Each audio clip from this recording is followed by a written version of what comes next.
சோழனின் செல்வி. அத்தியாயம் 40. வேங்கியின் அந்த விடியல் என்னென்ன விளைவுகளை ஏற்படுத்தப் போகிறதோ என்ற கலவரத்தோடே வெளிவந்தான் ஆதித்தன். மெல்ல மெல்ல உயர்ந்து சற்றே மேலெழும்ப எதிரே தென்பட்ட களம் கண்டு அதிர்ந்து போய் நின்றான் ஆதவன். இருபுறத்திலும் நீண்ட வரிசையில் பல்வேறு படைப்பிரிவுகள், கண்ணுக்கு எட்டிய தூரம் வரை எங்கும் வீரர்களின் அணிவகுப்பு. கலிங்க நாட்டு படையின் முதல் வரிசையிலேயே நீண்ட கூர்மையான தந்தங்களை உடைய முரட்டு யானைகள் காண்போரை கலவரப்படுத்தின. அதன் பின்பு நின்றிருந்த புறவி படைகளில் வில் வேல் தாங்கிய வீரர்கள் ஒரு புறம், நீண்ட வாட்கள் கொண்ட வீரர்கள் மறுபுறம்.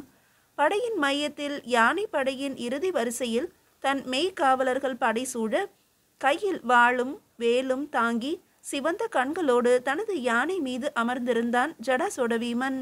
மற்ற யானைகளை விட அவனது யானையானது உயரமாக இருந்ததாலோ என்னவோ அங்கிருந்தபடியே கள நிலவரம் முழுவதும் கவனிக்க முடிந்தது அவனால்.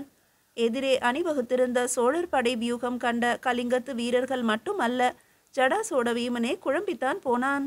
தங்களின் யானை படைக்கு முன்னால் சோழ நாட்டு கைகோள வீரர்கள் நிறுத்தப்பட்டிருப்பதையும், அவர்கள் பின்னே வேல் தாங்கிய புறவி வீரர்கள் அணிவகுத்திருப்பதையும், அனைத்து படை வீரர்களையும் அரை வளையத்தில் கட்டுவது போல சோழ நாட்டு யானைகள் நிறுத்தப்பட்டிருப்பதையும் கண்டு என்ன செய்ய இருக்கிறான் இந்த ராஜராஜன் என்று புரியாமல் திணறினான் ஜடாசோடவீமன். என்ன அரசே இது? வெறி பிடித்த நமது யானை படைகளுக்கு எதிரில் கைகோள படை வீரர்களை பலி கொடுப்பதற்காகவே நிறுத்தி வைத்திருக்கிறார்களா சோழர்கள் என ஏகத்தாளமாக கேட்டான் ஒரு கலிங்கத்து தளபதி. நானும் அதையேதான் யோசிக்கிறேன் தளபதியாரே. எப்படி இப்படியோர் தவறை செய்கிறான் சோழன்? படை வீரர்களுக்கு அடுத்தபடியாக புறவிகளை நிறுத்தியிருக்கிறான். இதனால் சேதம் அதிகமாகும் என்பதை எப்படி யோசிக்காமல் போனான் என்றான் ஜடாசோடவீமன்.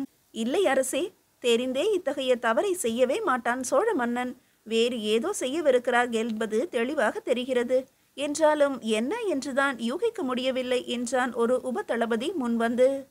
ஆம் அரசே, சென்ற முறை நமது யானைகளை முன்வரிசை வீரர்களை கொண்டு வேல் கொண்டு வீசி பலமான காயங்களை உண்டாக்கி நமது பக்கமே நமது யானைகளை திருப்பிவிட்டு தாக்க வைத்தார் என்பதையும் மறந்துவிடக்கூடாது என்றான் தளபதி. இம்முறை அது நடவாது நம்மிடம். அதற்கான ஏற்பாடுகளை தனியாக செய்துவிட்டுத்தான் இம்முறை களமிறங்கியுள்ளோம். ஏதோ நடத்தவிருக்கிறான் ராஜராஜன். எதற்கும் தயாராக இருக்க வேண்டியது நமது பணி. வெற்றி மட்டும் இலக்கல்ல இம்முறை. ராஜராஜனின் அழிவுதான் முக்கியம் என்றான் ஜடாசோடவீமன். போர் ஆரம்பிப்பதற்கான சமிக்கைகள் ஆரம்பிக்கப்பட்டன. போர் பறைகள் முழங்க ஆரம்பித்தன பலமாக. முரசுகளின் ஒலியில் களம் அதிர ஆரம்பித்தது. கலிங்கத்து யானை படைகள் விரைய ஆரம்பித்தன எதிரிகளை நோக்கி. யானைகள் உண்டாக்கிய அதிர்வால் புழுதி கிளம்பி புகை மண்டலமாக சூழ ஆரம்பித்தது. கண்களை கூர்மையாக்கி எதிரே இருக்கும் சோழர் படையின் நகர்வை உன்னிப்பாக கவனிக்க ஆரம்பித்தான் ஜடாசோடவீமன். சோழர் படையின் முதல் வரிசையில் நின்றிருந்த கைகோள படையினர் பாய்ந்து ஓடினர் ஒரே வரிசையாக நேர்கோட்டில். சட்டென்று பிரிந்தனர் இடம் பலமாக. அவர்கள் நகர்ந்து இடைவெளியினை ஏற்படுத்த இரண்டாம் வரிசையில் இருந்த புறவிப்படை நுழைந்தது அந்த இடைவெளியில். வில்லிலிருந்து புறப்பட்ட அம்பாக புறவிகள் பாய, அதன் மேலிருந்த வீரர்கள் தங்கள் கைகளில் தாங்கி இருந்த வேல் கம்பை பலம் கொண்ட மட்டும் வீசினர். எதிரே யானைகளின் மேல் பயணித்து வந்த கலிங்கத்து வீரர்கள் எதிர்பாராத வேல் கம்புகளின் தாக்குதலால் நிலை குலைந்து போயினர். 100 அடிக்கும் குறைவான தொலைவில் எவருமே எதிர்பாராத அந்த திருப்பம் நடந்தது. அதை கண்டு எதற்கும் மிரளாத ஜடாசோடவீமனே மிரண்டு போனான். கலிங்கத்தின் யானை படையை அருகே நெருங்கிய சோழத்தின் புறவிப்படை வீரர்கள் சட்டென்று எகிருவார்கள் என்றோ, எகிரிய வேகத்திலேயே எதிரே வரும் யானைகளின் மேல் பாய்ந்து அதில் அமர்ந்து வரும் வீரர்களை வேலாலும் வாளாலும் தாக்குவார்கள் என்றோ எவருமே எதிர்பார்க்கவில்லை. இப்படி ஒரு பயிற்சியா என மிரண்டு போய் நின்றனர் கலிங்கத்து படையினர். கலிங்கத்தின் இந்த மிரட்சியை மிக சரியாக பயன்படுத்தி கொண்டது சோழர் படை. மத்திய வரிசையில் வந்த புறவி படையினர் தங்களின் ஈட்டிகளை யானைகளின் கால்களை நோக்கி சரமாரியாக எரிய, குத்திய ஈட்டிகளின் வலி தாங்க முடியாத யானைகள் கலவரமாயின. கால் மடக்கி விழுந்தன சில யானைகள். அவை தடுக்கி விழுந்தன பின்னே வேகமாக வந்த யானைகள். முன்னேற வழியின்றி கிடைத்த வழியிலும் பின்னே நோக்கியும் திரும்ப ஆரம்பித்தன பல யானைகள். முறையற்ற நகர்வானது கலிங்கத்து படையினையே சிதைக்க ஆரம்பித்ததை கண்டு கோபமானான் ஜடாசோடவீமன். அரைவட்ட வடிவில் அமைக்கப்பட்டிருந்த சோழர்களின் யானைப்படை பக்கவாட்டிலேயே முன்னேறி வட்டத்தை பூர்த்தி செய்வது போல நகர்ந்து புறவிப்படைதனை தாண்டி படையின் முன் வரிசையில் வந்து குவிய ஆரம்பித்தன. கண் இமைக்கும் நேரத்தில் தமது படைகளுக்கு எதிரே சோழத்தின் யானைப்படை நின்றிருப்பதைக் கண்டு இது எப்படி சாத்தியம் என திகைத்து போனான் ஜடாசோடவீமன். இரு தேசத்து யானைகளும் மலையோடு மலையாக மோதிக்கொள்ள ஆரம்பித்தன. ஏற்கனவே கலைந்து போய் கலவரப்பட்டு கிடந்த கலிங்கத்து யானைகளை தமது வெறித்தனமான தாக்குதலால் மிரள வைத்தன சோழத்து யானைகள். இடைவிடாது தாக்கின. மற்றோர் புறம் அம்புகள் மழை வேறு சோழர் பக்கத்திலிருந்து பொழிந்த வண்ணமே இருந்தன. முன்னே நின்றிருந்த யானைப்படையின் நிலை குலைவால் அதன் பின்னே நின்றிருந்த கலிங்கத்து புரவிப்படை நகர வழியின்றி போனது. இடது பலமாக நகர்ந்து பக்கவாட்டில் நுழைந்து எதிரிகளை தாக்கலாம் என முன்னேறி செல்ல அவை எதிர்கொள்ள வேண்டியிருந்ததோ சோழத்தின் யானைகளை. களமெங்கும் குருதி வெள்ளம் நிரம்பி வழிய வெட்டுப்பட்ட வீரர்களின் அவயங்கள் யானைகளால் மிதிக்கப்பட்டு கூழாக்கப்பட்ட உயிரற்ற உடல்கள் என நிலமே செங்குருதி குழம்பாக காட்சியளித்தது. ஆ, ஐயோ என்ற அலறல் குரல்களோடு சேர்த்து வெட்டு, குத்து, கொல்லு என்ற வெறித்தனமான அலறல்களும் காற்றையே கலவரப்படுத்தின. எங்கே அந்த ராஜராஜன் என ஆவேசத்தோடு தேடினான் ஜடாசோடவீமன். ஒரு யானை செல்லும் இடமெல்லாம் களமானது வெற்றிடமாகிக் கொண்டே வருவதை கண்ணுற்ற ஜடாசோடவீமன் தமது யானை வீரனை நோக்கி கட்டளையிட்டான். அவனை நோக்கி நகர்த்து நமது யானையை. நுழையும் இடமெல்லாம் நம் வீரர்களின் சிரங்களை குவித்து கொண்டிருக்கிறான் எவனோ ஒருவன். முதலில் அவனை தடுத்து நிறுத்தியாக வேண்டும். போ அங்கு முதலில் என்று கத்தினான். எதிர்பட்டவர்களை வீழ்த்தி கொண்டே அந்த வீரனின் இடது பக்கமாக நுழைந்து தடுக்க திட்டமிட்டு முன்னே நகர எங்கிருந்தோ பறந்து வந்த சிரம் ஒன்று ஜடாசோடவீமனின் மடியிலேயே விழ திடுக்கிட்டு பார்த்த அவன் அது தனது தளபதி ஒருவனின் சிரம் என்பதை அறிந்ததும் அதிர்ந்தான். ரௌத்ரமானான். எவனடா அவன் என யானை மேலிருந்து சோழத்து வீரனை நோக்கி பார்வையை திருப்ப அங்கு வலக்கையில் உயர்த்திய தன் வாளில் குருதி வழிய உடலெல்லாம் குருதி சிதறல்களோடு ஆக்ரோஷமாக காட்சியளித்தார் சோழத்து மாமன்னரான ராஜராஜ சோழர். அரசே, அரசே, இவர்தான் சோழத்து மன்னர் என்று அடையாளம் காட்டிக்கொண்டே அருகில் விரைந்தனர் ஜடாசோடவீமனின் மெய்காவலர்கள். நல்லதாக போயிற்று. எங்கே இம்முறையும் களத்தில் இவனை சந்திக்காமலே போய்விடுவேனோ என்ற என் கவலை தீர்ந்தது. அவனோடு நேரடியாக நான் மோதப் போகிறேன். இன்றோடு முடிந்தது சோழரின் பகை. அதுவரை வேறு எவரும் எங்களை நெருங்காது தடுத்து நில்லுங்கள் என்று கட்டளையிட்ட ஜடாசோடவீமன் ராஜராஜரை நெருங்கினான். திடீரென தன்னை தாக்க வருபவர்கள் விலகுவதையும் தமது மெய்க்காவல் படை வீரர்கள் சூழப்படுவதையும் கண்ட ராஜராஜர் எதிரே உயர்ந்ததோர் யானையில் அமர்ந்திருக்கும் ஜடாசோடவீமனை கண்டார். அவரையும் மீறி கைகள் இறுகின. இதழ்களில் தானாக ஒரு புன்னகை பூ மலர்ந்தது. வா வீமா, சென்ற முறை போல் எங்கே என ஏமாற்றிவிட்டு ஓடிவிடுவாயோ என நினைத்திருந்தேன் என்றார் ராஜராஜர். உறவிற்கு துரோகம் இழைத்துவிட்டு அயலானுக்கு தோள் கொடுக்கும் உன்னை நாடு திரும்ப அனுமதிக்கப் போவதில்லை நான் என்றான் ஜடாசோடவீமன் கோபமாக. நட்பென்னும் உறவினை விட வேறு எந்த உறவிலும் அத்தனை வலிமை இல்லை வீமா. முதலாய் நீ வேங்கியை வீழ்த்தியது தவறல்ல.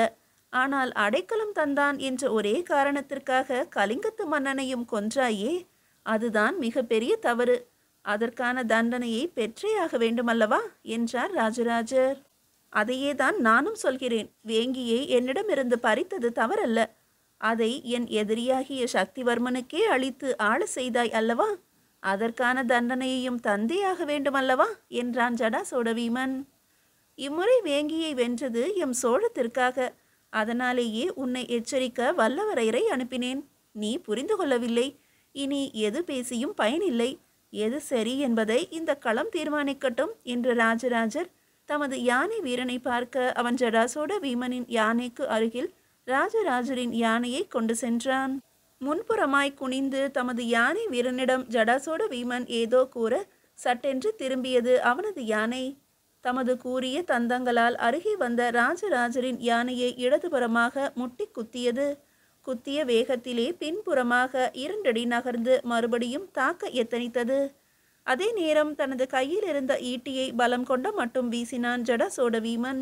என்ன நடக்கப் போகிறது என எவரும் யோசிக்கும் முன் ராஜராஜரின் யானையை ஓட்டி வந்த வீரன் சட்டென்று குறுக்கே பாய்ந்து அதை தன் மார்பில் தாங்கினான்.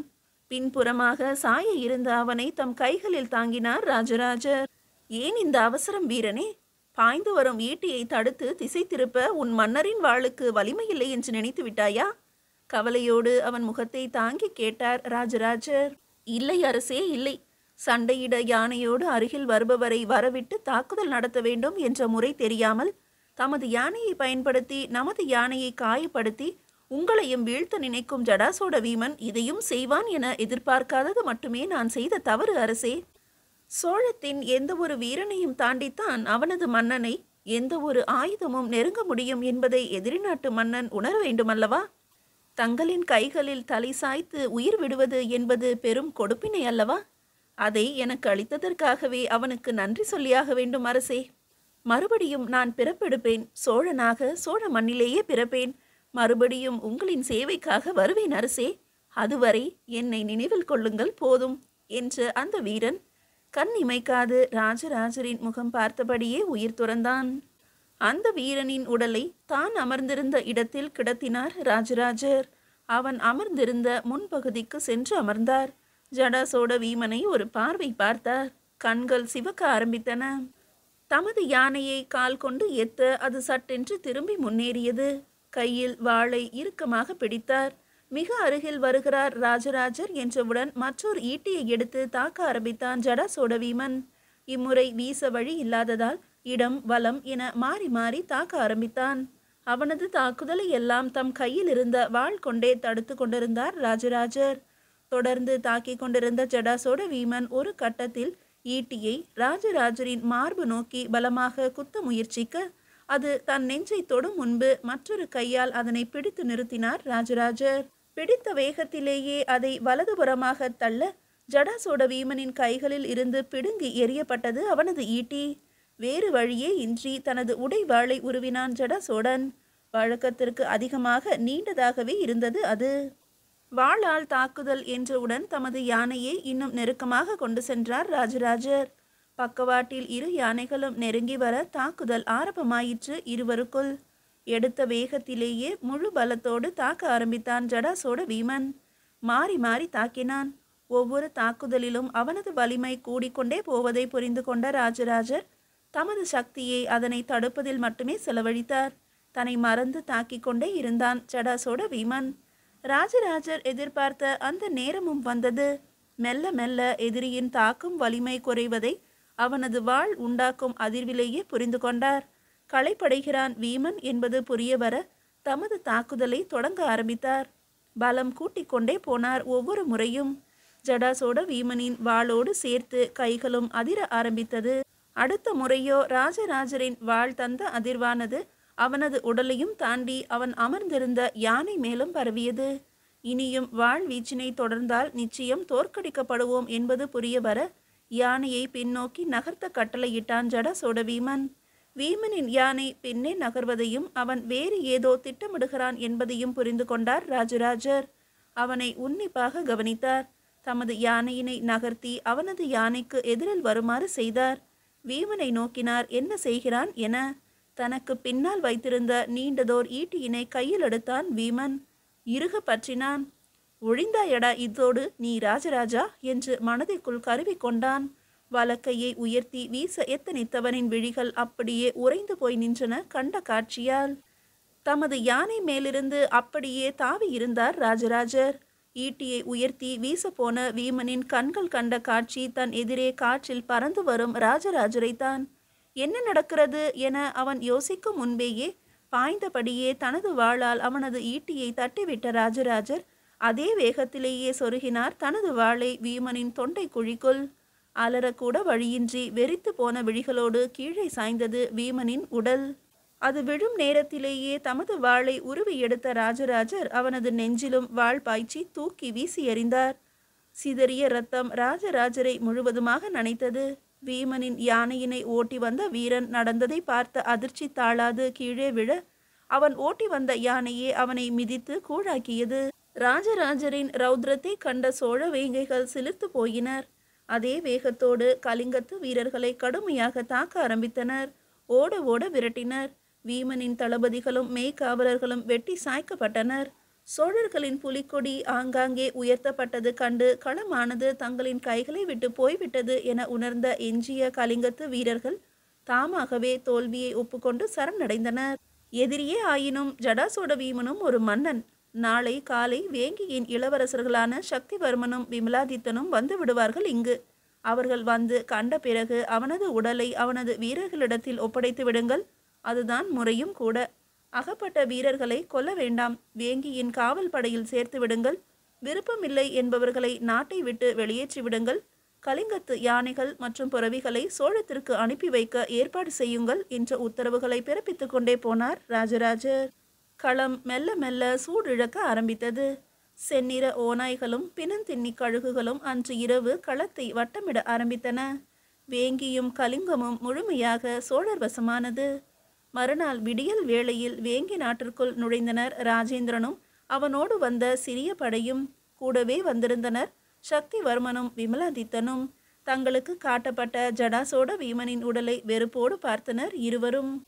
தங்களின் நண்பனான கலிங்கத்து மன்னன் காமார்வர்மனின் ஆன்மா இப்போதுதான் நிம்மதி அடைந்திருக்கும் என நினைத்து கொண்டான் விமலாதித்தன். மீதியை அடுத்த அத்தியாயத்தில் காணலாம்.